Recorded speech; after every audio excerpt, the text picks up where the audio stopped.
more focused, more organized, and have that sense of urgency. I'm going to introduce Gelin, who's done a great job of leading our rep firm in Milwaukee, and he's going to tell you a little bit about how he's become successful and how he's making a difference in the Milwaukee market. Thank you. Oh, sorry, I tripped you too.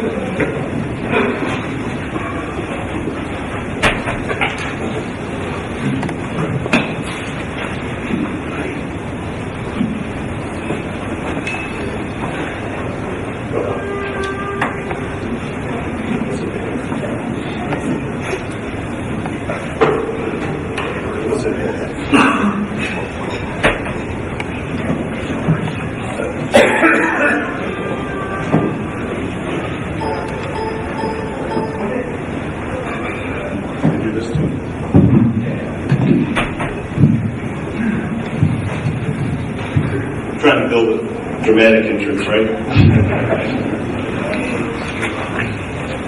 There you go. Hi. Morning. For those of you who don't know me, I'm Gelin. I'm the president of Airflow. I've been the president of Airflow for 15 years, and I really appreciate Weston giving me the opportunity to speak in front of you all today. So thank you, John. So what I wanted to, we get to the ASHRAE show, we talk a lot about product. And I don't know about you guys, but product doesn't keep me up at night. Some of the other things about running a business keep me up at night. So I thought I'd take a little time and share some of my thoughts and experiences with you. As you can tell, you're all pretty bright people, you can all read, so instead of doing a lot of words, I had my kids tell me this is when you do a presentation now, it's supposed to be capture a lot of attention, be real whiz-bang. This is a little more diary of a wimpy kid. But so my 9-year-old daughter and 10-year-old son helped me with it.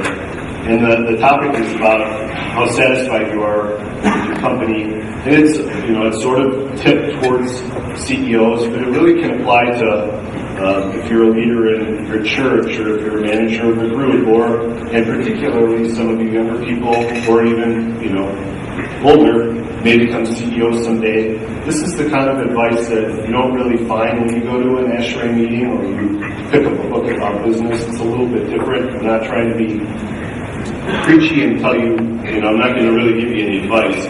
But I am going to give you a little bit of my history so you can understand how I got to this point and how I think, and maybe you'll get something out of it. I hope you do. With any luck, someone somewhere along the line will come up to me at the ASHRAE show and say, "Hey, Tom, I remember your presentation from X number of years ago, and I got this out of it, and that would be really good." So, a little bit of history. I'm working at Johnson Controls in Chicago. I remember Wally when he was Belimo Wally, and I knew Kyle from Air Products when he was selling Tech Air and other things. And so at the same time, my father, Alan Gelin, and his partner Neil Dries owned Airflow Incorporated out of Milwaukee. So after 3 years, Dad says, have you sort of gotten it with working for a big company? And I did sort of get it. I had enough of working for Johnson Controls, even though I really like the construction industry. So, I don't know, those of you who've decided to jump into your family business and thought, oh boy, go into the family business, it's got to give you a little bit of nerves, and I did too. But finally I was like, yeah, I'm going to give it a shot. So let's call that, my little notes there, that's plan A. Well, plan A didn't go quite according to plan. My dad was a pilot. He was flying him and some friends to Alaska to go fishing, and that turned out to be one of the last times I talked to my dad. His plane crashed in Cordova. I like how the kids sort of added some embellishment to that. Like it needed a bunch of embellishment, but that's sort of what they did. So anyways, instead of working for my dad, that's my twin brother and my sister and I were delivering his eulogy. So obviously after that, lots of thoughts about now am I going to go ahead and work for my dad's partner Neil. Neil ended up buying out the whole through insurance, this buy resell stuff.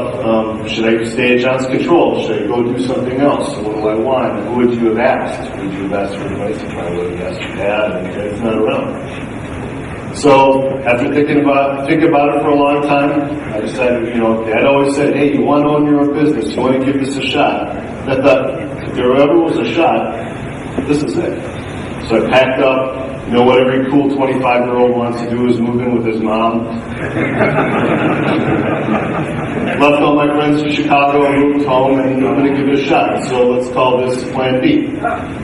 So I'm working for Neil Dries, he's the 100% owner of Airflow. Well, unfortunately, after about a year, Neil gets sick, he gets liver cancer, and he's going to die.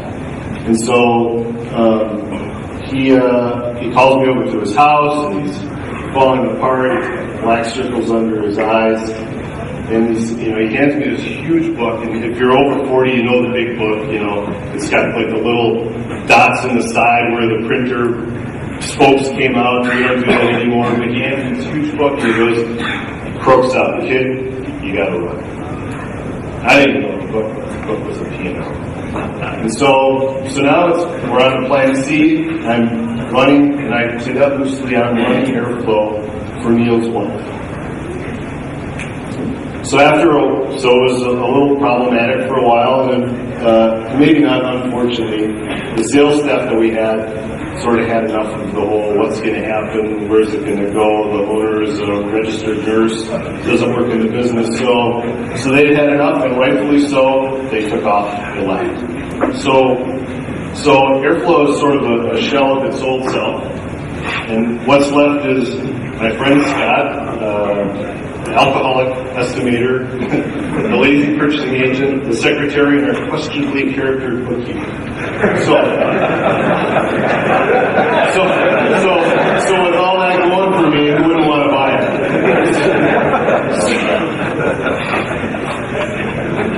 So that's what I did. And so now you can welcome the new president of Loserville, USA. Somewhere along the lines, those of you who aspire to own your own business, when you plunk down whatever you've got, mortgage your house or whatever it has to be, you'll get to don the same Loserville crown USA that I got to. So since the sales staff was pretty well gone, I had to hire some new people.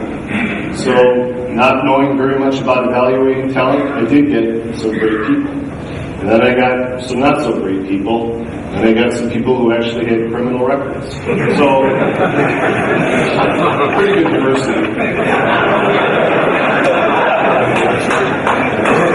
Opportunity.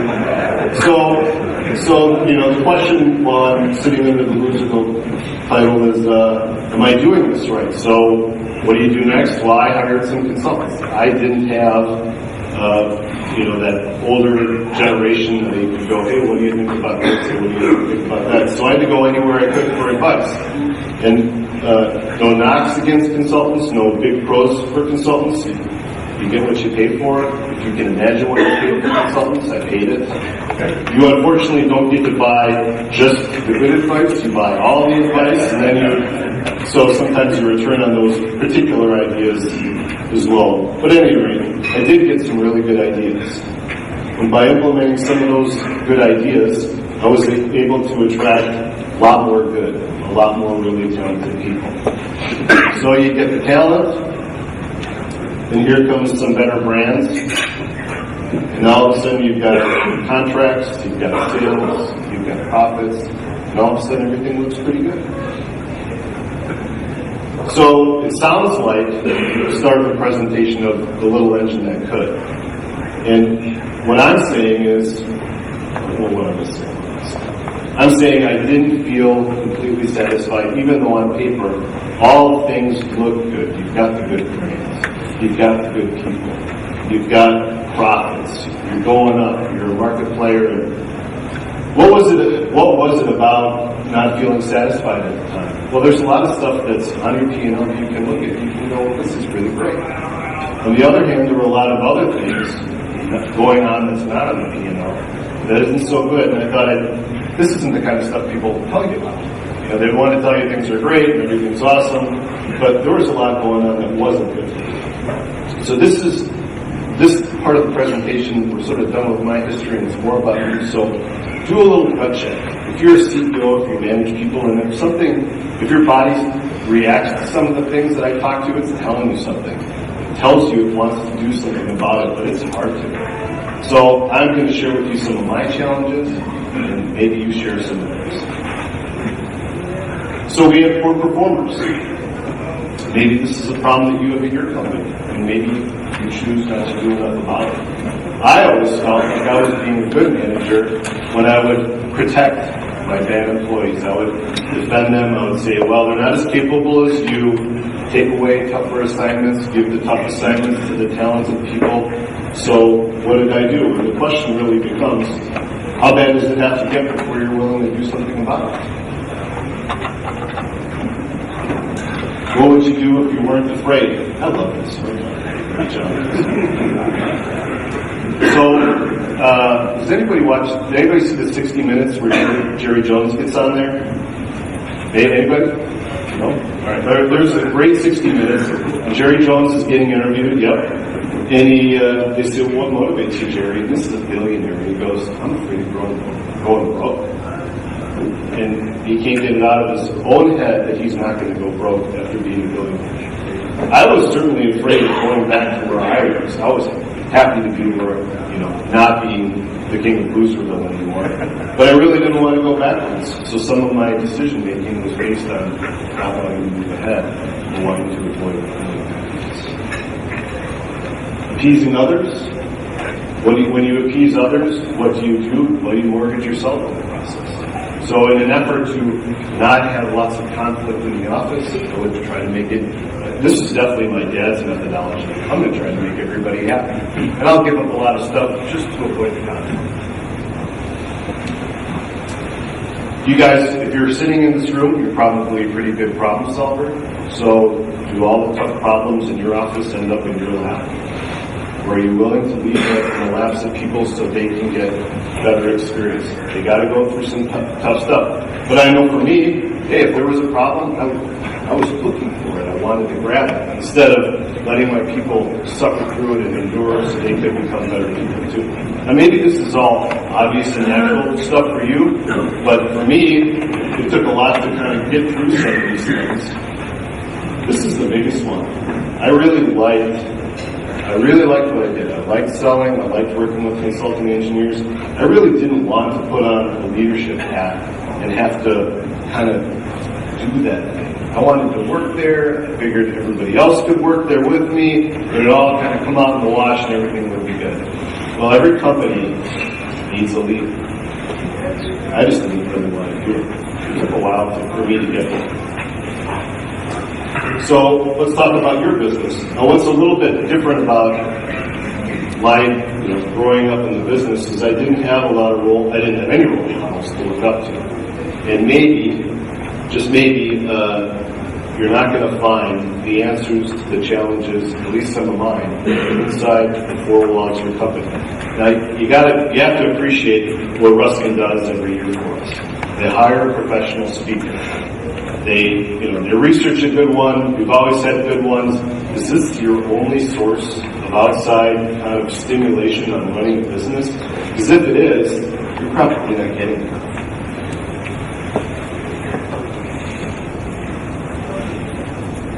So one thing, and easily the biggest thing for me was, if you're gonna, I love the top hat. The dragon's got to have a top hat. If you're gonna get better at your business, one thing you really need to do is get out of your own way.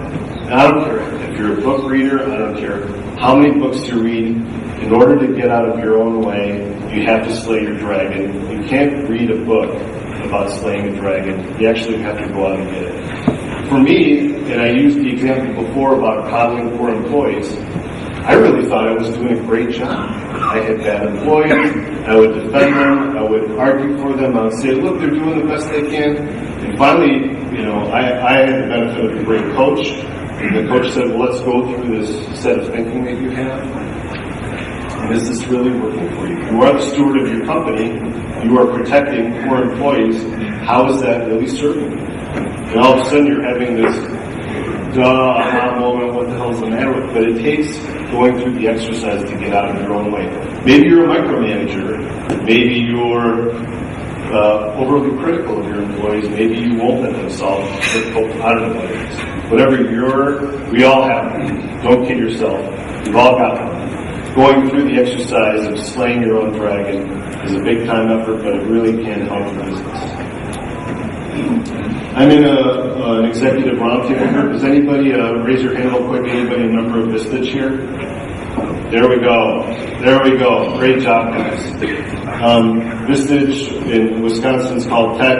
And do you believe that HVAC is so different from everybody else's business? And do you have the time to go through and learn all the mistakes that you could benefit from others' experience from? So my group has sand floor guy, third-party logistics, commercial real estate, web stuff. So we get together monthly and we talk about the challenges of running a business. It's not the kind of thing you talk about at the cocktail. It's lonely if you're scared, if you're operating out of fear. And it takes support to get you to maybe that next level. And believe me, I'm far from a great leader. I have a long way to go, but this stuff helps. So I thought I'd leave you with just a couple of thoughts from some of the guys I really do like. I do read a lot too. This is from Lee Thayer, and going all the way back to the beginning, the leader has to be dissatisfied. If I was one of those people who I was dissatisfied, and people would say, when are you going to be satisfied? And I'd actually beat myself up about it. I'd be like, what in the hell is your problem? When are you going to be happy? You're doing great. Look at where you started, look where you are, and you should be happy. What's your problem, dipshit? And it took a long time to get to terms with being okay and feeling dissatisfied. If you're one of those guys, don't feel bad. It's okay to be dissatisfied. The opposite of dissatisfied is complacent. Part 2, if you want to know what kind of organization you deserve, look at the one that you've got. If you don't feel like the business you have is the way it should be, it is the way it should be, because we all get what we deserve. If you feel like it should be better, do something about it. And I'm not just saying for CEOs, I'm not just saying for managers. Everybody has the opportunity to make it better. So do something about it. This one speaks for itself. There are leaders and there are those who lead. We do meet a lot of presidents, and I wish they would embrace this message more completely. They'd be more satisfied with what they do. Your employees would be more satisfied with what they do. So here's some recommendations if you want some places to go. TED Talks, if anybody listens to TED Talks, and those are free. And Simon Sinek, start there. Start with why. Great stuff. And Tony Robbins' top 2 is good. Lee Thayer, well, you guys can all read. And I put my coach's name on there too, because if you run a big company, if you're running a 5, 10, 50, $100 million company, yeah, a coach is expensive, but pretty invaluable if you can find a good one.